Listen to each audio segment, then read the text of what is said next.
Are you ready to harness your inner sassy? Join me today on the Power to Pivot podcast, where I am joined by sassy coach Christine Malek. She is helping women of abuse get to a better and healthier mindset. She's a speaker, an international advocate for women against abuse and domestic violence, a women's confidence coach, and she is the founder of the SASSI Academy, which is based in Tennessee. She is on a mission to help women find answers and achieve their goals and objectives by discovering their true sassiness. So come along with us on this journey today on the Power to Pivot podcast. Are you ready? It is time to pivot. Here on the Power to Pivot podcast, we explore those pivotal moments with individuals who dared to embrace the power of their choice and have completely changed the course of their lives. Join us as we dive into their stories, overcoming fear, seizing opportunities, and embracing the transformation. We're equipping you with practical tools, insightful tips, and valuable resources for your journey. So march along with me to discover the art and power of pivoting and unlock a new path for your life. Remember to subscribe so you never miss an episode, and please share with friends to help us spread the power to pivot with the world. Are you ready? It is time to pivot. Hey everyone, thanks so much for joining me for today's episode of the Power to Pivot podcast. Today I am joined by the sassy coach. Christine Malek is here. Christine, how are you? I am awesome, Elizabeth. Thank you for having me. This is going to be so much fun. I know it. Very, very excited to talk with you and have you share your story. First of all, SASSI has a very unique acronym. Like, it's not just the word, it has a meaning. It Tell us what does. SASSI's all about. All right. So SASSI stands for strong, assertive, smart, sexy, independent. And had I known you were going to ask me that, so I thought I got some comments that that is more for women. What about men? Men want to be sassy too. So I came up for an acronym of SASSI for them, but let me see if I can remember. So SASSI for men is stylish, ambitious.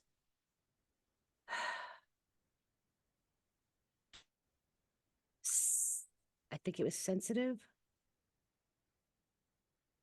Oh, I forget what the other S is.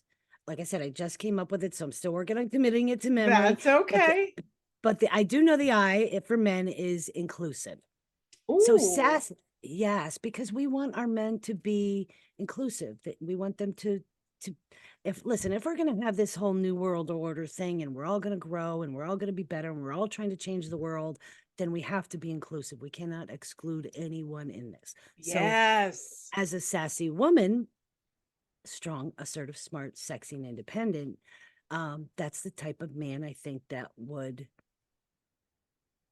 complement a sassy woman. So, but sassy for me and what I do is I actually help women that have been in abusive, toxic, narcissistic, um, all those red flag relationships.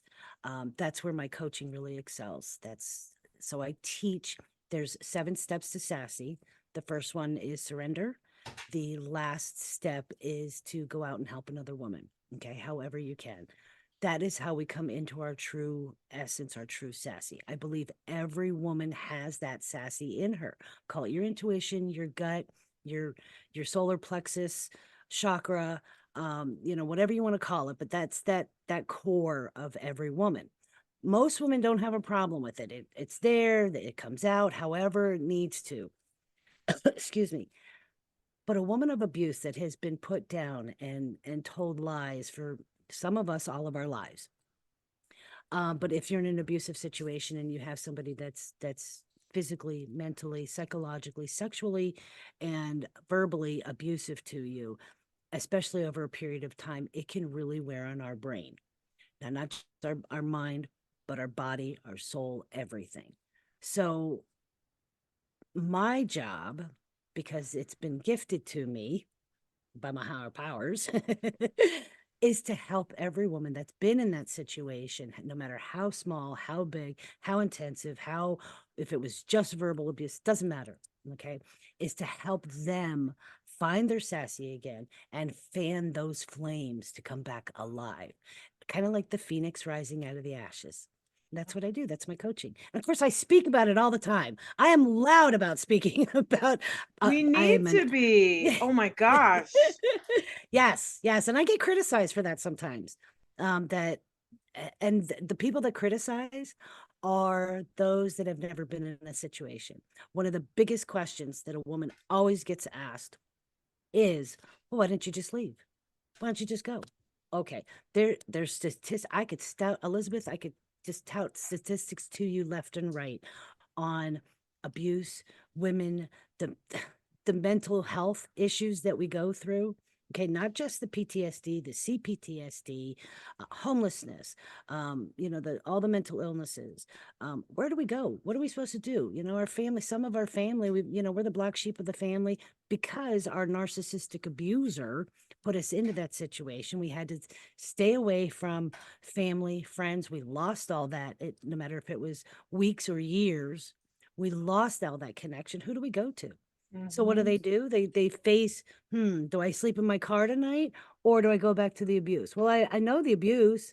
I know how to somewhat deal with it.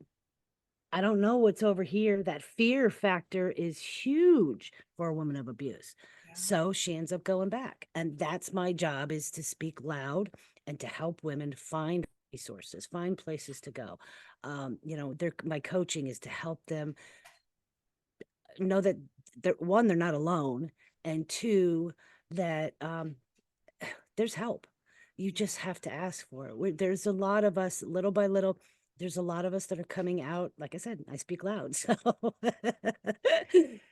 and I do. I really do. I speak loud about it. I have, as you know, I have my own podcast, on my Facebook, all my social media channels. Everything is based upon helping that one woman. That's all I need to do is help one woman, and I'm happy. Even if she sees a post and says, I want to be like that. Maybe it's possible. She may not do anything today, but if she still sees my posts day after day after day after day, maybe eventually she'll find the courage. And of course, listening to your podcast, if there's a woman out there listening and she says, if this woman has the courage, maybe I can do it too. Mm. I'm so So, glad that you're doing what you're doing. You oh. also have a bigger goal. Like you're aiming towards. Can we share a little bit about this and what you're trying to do? Absolutely, yes, Please yes. do. Okay. So my end goal, okay, my legacy, what I really want to be able to do is have buildings across the country that when a woman is faced with the situation that I just explained, when she says, "Do I go back to this person that abused me for weeks, years, okay, or do I go to a shelter and possibility of him finding me?" Even the threat of actually leaving Elizabeth, okay, 1 out of 7 women will never make it out of that abusive relationship. Oof. Right. Okay. So, what I want is for them to not have that be a factor in deciding. I want buildings across the country that these women go, you know what? I'm going to that place. They come in, they're taken care of, they can bring their children, they can stay as long as they need to. We help, it's all inclusive, it's all like self-sufficient. Okay. And Mhm. and these are just dreams and ideas right now. I don't know how to do it, but they'll help with That's the cooking, okay. cleaning, running the facility. Every woman, I want attorneys there that will work pro bono, because that's the next step. When you leave that abuser, suppose you do have underage children and you need to do protection orders. Nobody tells us. There's nobody that tells us what's going to happen when we go to court, what that's going to look like, what that's going to sound like. Having to face your accuser again, okay, and the intimidation that goes on, non-verbally Mhm. through body language. We Oof. know it because we lived it. Yep. Okay. Nobody else understands it. So I want those attorneys that are able to tell them to come in pro bono and say, okay, this is what's going to happen. I'm going to take you to court. I'm going to have courses, classes. If women are working, great. Then you can contribute somehow. Your children will be taken care of till you can find a place of your own. I want them to have that safe in between leaving that abuser. And okay, so stage 3, there's 3 stages of sassy. Okay. The third stage is being, oh, can I cuss? Can I curse? You absolutely can. Okay. Okay. So stage 3 of my coaching is unfuckwithable. Oufwa. Okay. That's where you go, you know what? My boundaries are set. Nobody's crosses them. This is what's going to happen. Children are also in this building, are also taught, because remember, they witnessed all this abuse. And my very, very, very end goal, the highest one that I want, is to end abuse. Just end it. And the only way we can do that is through education and helping these and men. Okay, let's face it. Right now, it's absolutely mind-boggling. So right now in 2024, 1 in 3 women and 1 in 4 men. Okay, experience, not will. It used to be they will in their lifetime. It's now have experienced some form of abuse. Of those 5, there's 5 forms of abuse. I mean, you can have little subcategories, but there's 5 forms. Okay, 1 in 3 women. It's out of control. It's running rampant. Okay. How did we get to this point, Christine? Like, is it that the saying hurt people keeps popping up? Like, are we just perpetuating the cycle of abuse generation by generation? Is like, what, how Elizabeth, I wish I knew the answer, and I wish I was a psychologist, and I wish I could devote so much time to finding that answer out. And I actually thought about that, okay, and years ago, and I thought, okay, I can't change the world as a whole, but I can start with one woman. And I started with me. I healed me, and I went through all and I still heal and grow and learn. Excuse me. And I thought, okay, if I can start with one woman, and then like I said, step 7, what is step 7? Okay, you have to help someone else. Sorry, the sun's starting to shift a little bit in my sassy studio. So if I can help that one woman, and then she goes and helps one, it reminds me of that old, I'm going to date myself here. There used to be a commercial, and I think it was for Breck shampoo. This is how old. So I'm 59 this year. Okay. So it, the commercial was along the lines of, so she tells 2 friends, and she tells 2 friends, and she tells 2 friends. So it's exponential what just one woman can do. So once that woman, so I heal a woman, I help her heal, I get her to her full sassiness. Okay, stage 3, unfuckwithable. You know, she's living all those letters for her and her children. Then she meets and encounters, she knows how to, because of the coaching that I do, she knows how to recognize the signs. She knows how to approach that woman that may be going through that situation. So it's a ripple effect. So now she's got, the first woman has those tools. She can go to that second woman and help that second woman either say, you know what, we need to talk. We're going for coffee after, or, you know, we're going to leave work early. We're going for coffee. We're going to sit, and she's going to know how to have that conversation to help that other woman that's going through it, that feels that she's alone and that nobody understands, will finally open up and say, oh my God, she'll cry. She'll, you know, let it all out and go, I need help. And those 3 words, I need help, are the 3 hardest words in our English dictionary. Oh yeah. They're the hardest words to say. We have such a hard time as human beings. We've come that far that we can't say them. And we think it makes us less. And especially a woman of abuse, we've been in that we've been controlled for so long that it's hard to say, I need help. It's interesting as you're saying that, because I think about it, right? Like, it's, we sit and stew and spiral in the shit, like, but the 3 words we're not willing to say, it's hard to say them. Like, as I sit here and I'm like wrapping my head around that and hearing what you're saying, like, it's just mind-blowing to me. Let me tell you, Elizabeth, it took me a very long time to be able to say, I need help. Oh, same here. Oh my gosh. But It's the truth. yeah, it is. But 2 years ago when I said it, and I actually, it was an actual post on Facebook. Again, I was guided by my angels and my higher powers. Um, I just put 3 words out there. I need help. And Mhm. I was amazed at how many people reached out to me through the post, through DM, my text messages, phone calls. Christine, what's going on? What do you need? Where are you at? What's happening? It it reminds me now of that saying I heard somewhere. Somebody said that when you don't ask for help, you deny those people that live to help. Yep. Okay.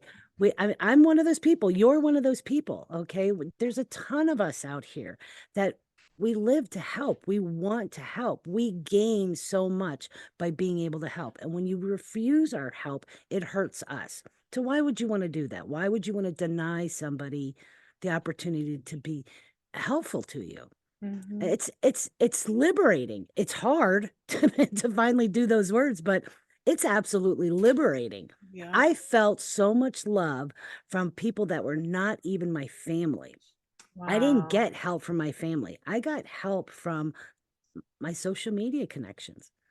And That's and everybody amazing. was, oh yeah. And you know, and I teach the women that come in for the coaching and through my speaking like this and my podcast that ask for help. It's gonna hurt and it will make you feel like you are at your possible lowest level, but you can only go up from there. It Mm. only gets better from there.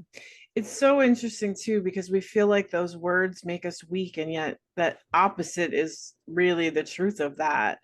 Admitting that you need the help is makes you strong. It Like does. that's where your strength is, because you're saying I'm willing to choose something different, and that's a very powerful place to be in. Vulnerable and raw for sure, but but a very powerful place nonetheless. um Hmm. are you willing to share a little bit about your story? Oh, fuck yeah. Let's go. Okay. So Where do you want to start?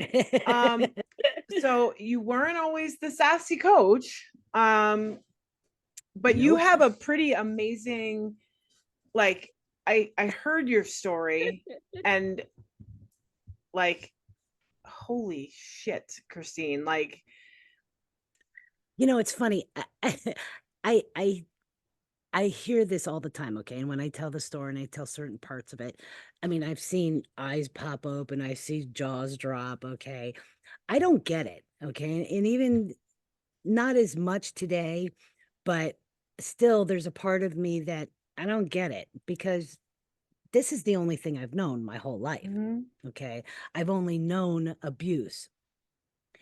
So I found out in my 30s, I was going for hypnosis to quit smoking, which never worked. I still smoke. Um, but I found out that it's a um, it's a grounding technique that is somewhere turned in from a habit to a good thing. Although smoking's not good, and I don't encourage it. But for me, when I go outside and I smoke a cigarette, I'm in nature. I mean, look at where my sassy studio is. Okay, it's a barn. All right. So I don't need to lose the sun here. I may have to move. Um, you so I need some found out my shades in your sassy I, shades. I do have I brought them in here somewhere. So I found out in my 30s that I was molested till I was 4 or 5 years old by a family member. Okay. I approached my mother about it because it was her father. And of course, immediately, no, you're lying. There's no way, not possible. All that shit that goes along with it. Before I found out in my 30s, because, and this is what I found out in my 50s and discovered through my coaching and my healing, is that because that was the only form of love I received, sex was then associated with love my whole life. Okay. Now, I also happen to be born to a very narcissistic father. Okay. Not as narcissistic as ex number two, but we'll get there. So the only thing I knew was to be the empath that I am today. and to grow into that and to be hidden and to stay away from. And when I needed love, I turned to sex. And it was bad. I mean, I tease and say, hello, my name is Christine. I'm an ick. Okay. I ended up being every possible ick there is. Okay. I'm an alcoholic. I'm a drug addict. I'm a sex addict. I'm a foodaholic. I'm a workaholic. Okay. If it ends in ick, I probably have it. Okay. So I have been in situations that, and they're not completely my fault. Okay. But I do accept my part of my responsibility of what transpired throughout my life. So being with being molested till I was 4 or 5 years old, a narcissistic father. I was raped by my uncle when I was 13 years old. He was 14 or 15. Um, I can't tell you how many times I was raped. I lost my brother when I was 16. Um, I had my first attempted suicide at 16 when I lost my brother because I didn't know how to deal with anything. I've been abducted 3 times. The Mm. third time was so bad. That I was at college. I was 19 years old, and he held me for several days, kept me in his bed, kept me drugged.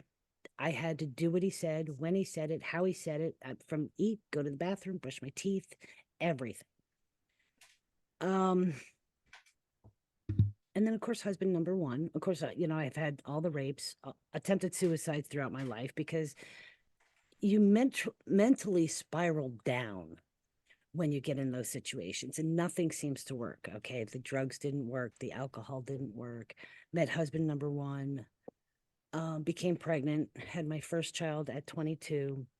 Um, he was on the lower part of the narcissistic scale. We ended up being married, I don't know, 18, 19 years, 3 beautiful children.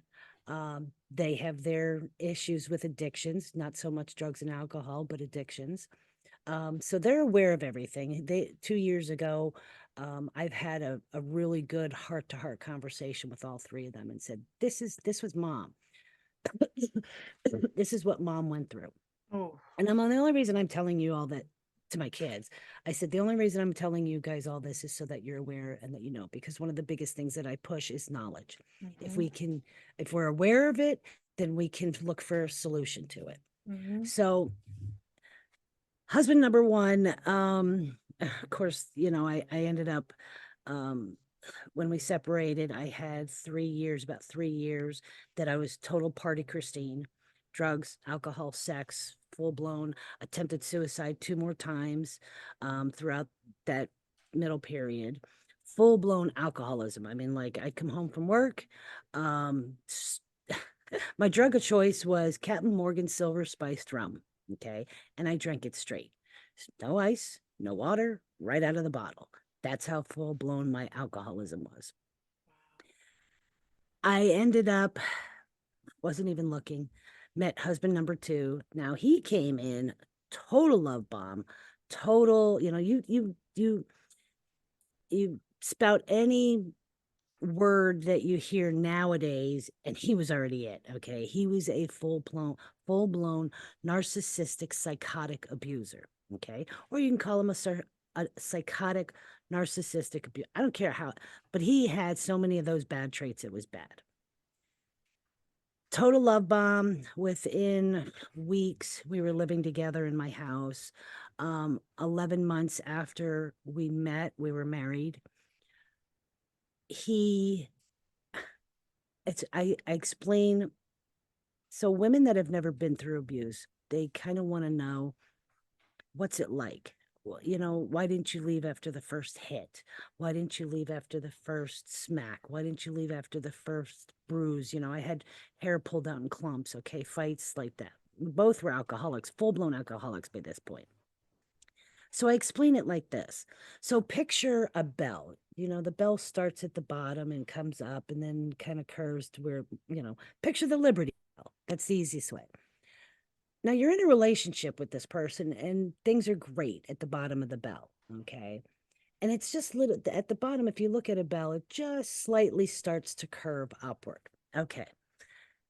As that curve is going up, so is the relationship growing. Okay. The easiest way to explain this is there is love. He made us fall in love with him. A true narcissistic personality disorder person, even if there's a scale of narcissism, and I'm trying to figure that out, I'm doing research on it. If there's a scale for narcissism, he pegged it. Okay. It definitely pegged it. He was full blown narcissist. I didn't know it at the time. Okay. Because this was a man that came in, like I said, the love bomb, everything. How you doing, honey? Would call everything that I didn't have. It's like he knew, he could sense that coming in. Everything that I didn't have for those 40, 30 some years when I met him, 40 years when till I met him, that I didn't have in a relationship. Remember, I had been abused, abducted, raped, gang raped, attempted suicide throughout the time, a narcissistic father. His first husband was narcissistic, 3 somewhat grown children. I didn't know any better. Yeah. Nobody taught me what real love is supposed to be. Okay. So I didn't know anything. So when he came in and did everything from, calling me 3, 4 times a day, hey, honey, I'm at work, can I call you later? Just want to check on you, make sure you're right. Would have dinner waiting for me when I got home. All those wonderful things that, talk about rose-colored glasses being on. Okay. So when the first argument happens or the first fight happens, there is no physical abuse. For the most part, there is, with a narcissistic person, there is no physical abuse in the beginning. Okay. It does start out with the mental abuse, the spiritual abuse, the psychological, very slowly, little by little. I compare it to, what's this? Oh, crap. The syndrome where you get brainwashed. Oh, it starts with an S. See, this is what happens, kids, from taking too many drugs and alcohol. Anyway, whatever the word is. So we start to believe everything that is being told to us on a sometimes nonverbal way. Okay. And yes, it can be completely verbal, things like, you're fat, you're ugly, nobody likes you. You see how you have no friends, you can't even go out on a Friday night. Because when we tried, it was like, where are you going? Who are you going with? What time are you going to be home? When I can't tell you how many times it got to be so bad, not the physical. Okay. And we'll get there. It would be like, I would have to go to the bathroom. I'd be home, okay, whether it be a weekend or when I ended up not working because I ended up in the hospital and through recovery, I'd have to make sure I got my phone off the counter, took it with me to the bathroom because I was berated so bad when if I left the phone on the counter, okay, went to the bathroom, could hear the phone, and like it's not one phone call, okay, it's not once that it's ringing through. Hang up, dial again, hang up, dial again, hang up, dial, Wow. like 3, 4, 5 times till I was done going pee. Pick up the phone and go, where were you? What were you doing? Why didn't you answer the fucking phone? Like, oh, dude, I had to go to the bathroom. Well, take your phone with you. I don't know if you're okay or not. That's, that sentence right there, okay, is we're going to berate you for not answering the phone, but I'm going to give you this lie, this reason as to why, okay? I don't know if you're okay or not. Oh, where the hell else could I be? I'm in my fucking house, dude.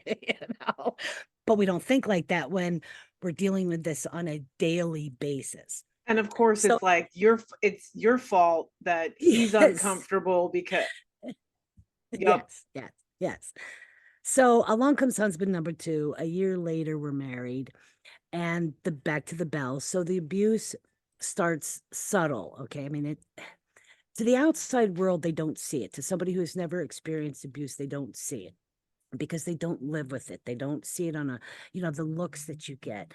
I can't tell you how many times in the beginning before he actually hit me that his hand got raised. Okay. Mm. Now, in the beginning, I was like, go ahead, motherfucker, I dare you. Okay. That was my personality. I was a full-blown sassy woman before I met this man. Okay. Or so I thought. All right. But I was at least outgoing till I met this man. And he, little by little, it's like an artist um, carving out of stone, okay, chipping away to get that statue, okay, and that's exactly what we become, a frozen statue. We just live day by day, and every day, just little by little, he's little by little just carving his version of what he wants us to be on a daily basis. I say, we don't walk on eggshells every day. We walk on shards of glass every day Mm. because it will be something will set him off, something that we said the wrong way, even that we could have turned the wrong way, looked the wrong way, um, gave the dog more love to hit the dog than him. I mean, it didn't matter. Every little thing set this man up. So back to the bell. So remember now, they also still continue to love bomb. Okay. The next morning it would be never the words, I'm sorry. Okay. It would be, are you okay? Can I get you some breakfast? Do you want your smoothie this morning? Or just to go make my smoothie? Didn't matter, but never the words, I'm sorry. But there was always some sort of consolation for what they did the day before or the night before. And you don't realize it. And without a doubt, I also received the gifts, new nighties, new jammies, new socks, flowers, dinners. He loved to cook, so dinners were always his thing. Steak, potatoes. We did this was during my years in Florida, so we did a lot of fishing on the weekends. We'd always have fresh caught fish that we caught ourselves. Um, if not, he would, I mean, spend the money like you wouldn't believe. I mean, just he didn't make it. He didn't make all the money. Okay. Before I went into the hospital, I was doing very, very well. But so you fall in love because of my history. Remember, I didn't know what love was. Okay. I associated love with sex and control and being abused. Okay. That's what love was to me. So when this man came in, of course, started, now I love him, or what I think is love. So here we are now, the curve starts to go up a little bit. Now, not only does my love for him increase, but so does the abuse. Okay. Mhm. And that's when the physical starts coming in. Okay. And you start getting, I can't tell you how many black eyes I had. Okay. From, and excuses. I had to make excuses for everything, Elizabeth, until it's full blown at the top of the bell. Okay. So I've experienced everything from, the black eyes, bruises all over my body, hair pulled out in clumps. I mean, like physically, like the next morning, and my hair was down to my ass. Okay. I see just clumps of my hair on the floor going, well, how the fuck am I supposed to cover up that today to go to work? That kind of stuff. Well, I guess we're putting it up in a bun today. Every excuse I made for him instead of holding him accountable because I thought I loved him. Then the real physical abuse started. Okay, more black eyes, more bruises on my body. One night in particular, we were already married, and he insisted, we were both drunk. I was trying to go to sleep, and he insisted that I spent $500 of his money. I'm like, I'm thinking in my head, dude, you're the only one that spends it. I'm home on disability and sick and everything else. There's no way I spent the money. Okay. So I have to go into the computer and find out where this money went, write it all down for him. It was like 3 o'clock in the morning till we were finally done. Okay. Till he was exhausted. I was exhausted. The alcohol was that by then gone, but he was so pissed that he picked up the nearest thing he could find to beat me. Happened to be a rubber mallet. Okay. He beat me so bad, Elizabeth, that he broke my wrist, cracked 3 of my ribs, bruises all over my body. I mean, I had self defense, which is why the broken wrist came in. Okay. Because I had to self defense my face. Cracked me right here. Clean break, the doctor told me. Okay. 4 days later, Wow. till I finally went to the clinic, right? Because the pain was so bad. Um, and then in 2015, something set him off. I don't know what it was. I went into the bathroom to cry because, as a woman of abuse, you don't cry in front of a man, an abuser. You just don't. You learn real early not to cry. Because I probably got something along the lines of, because he was a few years older than, I'll give you something to cry about. And of course, got, punched in the face, smacked, punched in the stomach, punched in the back, just hit, didn't matter. So, excuse me, I went into the bathroom, tried to close the door. I mean, it's a long story, but and we can go through it at another time if you want. Of course, I talk about it in depth on my own podcast. I've written about it. I've talked about it on my social media posts. But basically, um, here was suicide attempt number 5, I think. Um, I even labeled it on my podcast that it was either attempted murder or suicide by husband, because he took my gun out of the bedroom nightstand and put it to the back of my head. I sat on the toilet backwards, just like this, as a matter of fact, my arms crossed, and had my head down, sobbing in there, trying not to for him to hear it. He heard, and at that point, Elizabeth, I reached my point. That Mhm. was my point. Okay. I had had enough. I said, enough is enough. You beat the fuck out of me enough. You berate me, you yell at me, everything that I had endured, not just with him, but for my whole life, I think finally came to a halt. And when I sat there like this, leaning down, and he had my 40 caliber gun pushed into my head, okay, I turned and I said, pull the trigger, you motherfucker. You ain't got the guts. You ain't got the balls big enough to pull the trigger. Pull the fuck. I wanted him so at that moment, I wanted to die. Mhm. I absolutely wanted death to come and take me away at that very moment. And he finally pulled the trigger. And one of the things that I get asked all the time is, did you get did you go to the hospital? Did you seek medical attention? Never did, because you can't. When you're Right. with an abuser like that, you can't. You're not supposed to. You're not supposed to reveal their lie, which is why I speak loud about this. Okay. Because we were told you just can't tell anybody. Mhm. Okay. Now, obviously, many years have passed since the gunshot happened in 2015.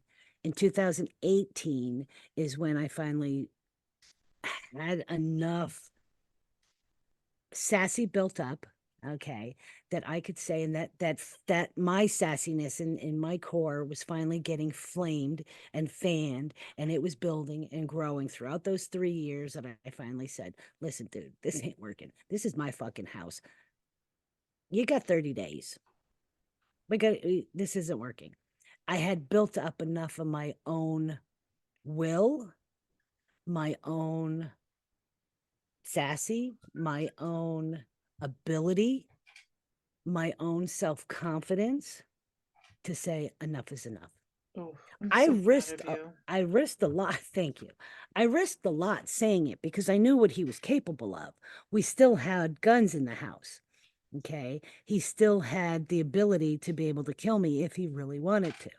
But I Mhm. also knew that I think his fear of going to jail and prison was just slightly more than wanting to kill me. Yeah. Oh my gosh. That's I'm it in a s- nutshell. I'm See, I so laugh about it, proud. but How did you get to a place where you could laugh about it? Like, because you tell it oh, so matter of like it was this yes. and then this and that, and you, how did you get to that? Honestly, I don't know. It's day by day. And trust me, there are days that I still, okay, that I question things. I wonder. I go, why? You know? But honestly, Elizabeth, I have a really good support group. Okay. Even I, as a coach, have several coaches. Okay. Mm-hmm.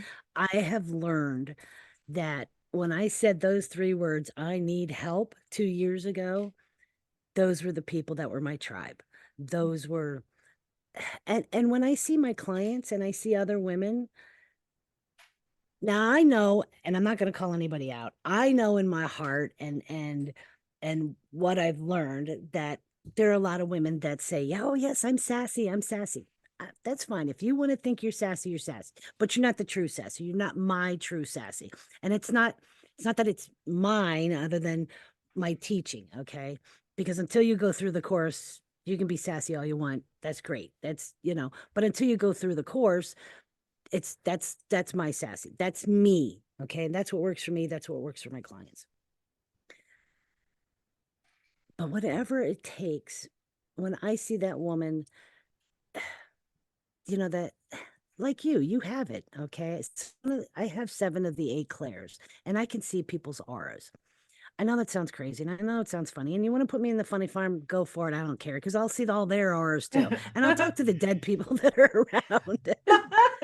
So I see people's auras and I see it change and I love it. And I love when I can talk to, even if it's just like this, okay? Even if I talk to my coach, okay? Even my coach will occasionally he'll go, "So what color am I?" Right? And sometimes I'll even go, "You're not your normal pink." Ah. And then he knows that he's got to change his mindset, okay? Some people are a little taken back by it and go, "You all right there, Christine?" But it's a day-to-day thing. And not every day. I mean, we need rain for flowers and trees to grow. We need clouds to give us a little bit of cool down when it's really hot, so we're not burning here, down on Earth. We have to take the good and the bad and Mhm. understand that those not good days are just that. They're moments, they're passing showers. It's one day. Don't let it rule your life. Don't let it rule your thinking. Don't let it rule your mindset. As humans, we're better than that. And we Mm. we tend to forget that we're not, as much as we're classified as animals, we're just a little bit more intelligent than, although I think there are some dogs out there that are smarter than people, but I have a um couple of them. I do too. I do too. So, just one of the things I saw the other day was just pause. And it's such a powerful word. Pause. um Take that moment to just be in that moment. Okay, let whatever you're feeling work through and then release it. Okay, the other thing my coach taught me was, when my because as a woman of abuse, we we still have really weird thoughts sometimes. Okay, and he said to me, he said, "Interrupt those thoughts. They're false thoughts, there's Christine. Interrupt them." I said, "Okay, well, how do I do that?" He said, "Do you have any singing bowls?" And I said, "No." He said, "Do you have something that you can ring, some sort of bell?" I said, "No." He said, "All right, we'll find something," and the conversation continued. So I found myself shortly after he said this, just going ding. And that very simple act of going ding in my head stopped every thought completely. And I could take that step back and go, okay, what false truth, what false thought am I having? What do I really need to know about this moment? I have a 3-year-old granddaughter that I absolutely love, but she's 3. Okay. So there have been a few times, not many, but a few, um, that I've gone in my head, ding, ding, ding goes the trolley, ding, ding, ding goes the bell. I don't even know where that song came from. I'm dating myself again, but Wow. it works. It absolutely works. You find something, find someone that can help you, give you those tools and techniques and tips to be able to pause, think for a moment and go, okay, where do I really want to be? We're all in such a hurry and a hustle, and slow down, like Yeah. they old say, enjoy. Yeah, I for the longest time I always said enjoy the journey, not the destination. Yeah, that's the point. The journey's the point. We It all know is. where we're going. Exactly. Exactly. um, we're all going the same place. Yes. So I have to say, like, now you're where you stand now, right? And everything you've learned, to you, how do you define love now from a true sassy spot? It What does starts that with look me. like? Me. I love that answer. It's me, because that that light, that love, that essence of Christine is so bright. Okay. And the only way for it to get brighter is for it to come out. So it's a two-way super highway. It really is. Okay. Because when you give, you get. Okay. And I'm a firm believer, proponent, give. Okay. So when I give my love, doesn't matter. It could be, I can't tell you how many times I'm in Walmart and go, hi, hello. Oh, you smell pretty today. I mean, just those little things. That's just me. Okay. Sometimes because of my abilities and gifts, okay, I can sense what they're thinking, excuse me, and feeling as I walk by, and the way the eyes just kind of, follow me. And I'm like, and all I do is just, and I breathe out love. Okay. And people feel it. They don't realize they feel it, Hmm. but they do. I mean, it's as simple as a smile. Yeah. Hi, how are you? My granddaughter, she can come down some mornings and be in that 3-year-old mood. Okay. And Oh, I will yeah. still go, morning sunshine, and just give her a smile and just let her feel Mm. my light, my love. Most of the times it works. Sometimes she's still 3 and says, fuck you, grandma, I'm going the other way. Well, she has her own mind. That's good. Yes, yes. Now she doesn't actually say that, but she'll, Sure. oh, Not yet. you know, right, right. So it starts from within. You gotta have to love yourself first. Yeah. Love yourself. Love who you are. Love what you are. Love where you are. Okay, because we're not stuck here either. We have the choice to say, okay, what's the next? It's I'm an AA recipient. I have gone through my 12 steps, um, one day at a time. Yeah. It's not permanent. It's not permanent until we're under the grass, okay, or spread out wherever our ashes fly. Nothing's permanent. We have the ability to change every moment, every day, every minute. We have that ability. We just don't use it sometimes. No, and we forget, like, we forget that we have it, but you can make another choice in leaving or staying or pausing or reacting. Like, we have so much more control than we even Realize. realize. Yeah. When you start to go through the journey, though, and it, like, you make that choice, that's when it all starts to, the wheels start turning, though, Yep. and you go through the Yep. process. I am so proud of you and so Oh, happy thank for you. you. Thank you. Where can people find you? All over social media, but the best place is sassycoach.com. That's my website. You'll see right up front. Schedule a phone call, schedule a consultation. We just talk. We can do it however you want. It could be Zoom like this, could be just on the phone, could be through DM, but just have a conversation. We'll find out where you're at, where you want to go, what you want to achieve. How can I help? What stage of the abuse? Because there's 3 stages. What stage of the abuse, of the abuse are you in? What do you need now? What do you need? Because the other thing that I'm doing is I am working really hard on trying to form a 501(c) to help women before we get to that building all across the country for everybody. So I want to be able to help in between. So we gotta help each other as women. We have to help each other. I'm a firm proponent in that there is no competition with women. And if you feel like you're in one with somebody, give her my number because that woman definitely needs to get sassy coached. Because we share, we love, we share, we spread peace, love, and joy, and we help. however we can, even if it's just a smile.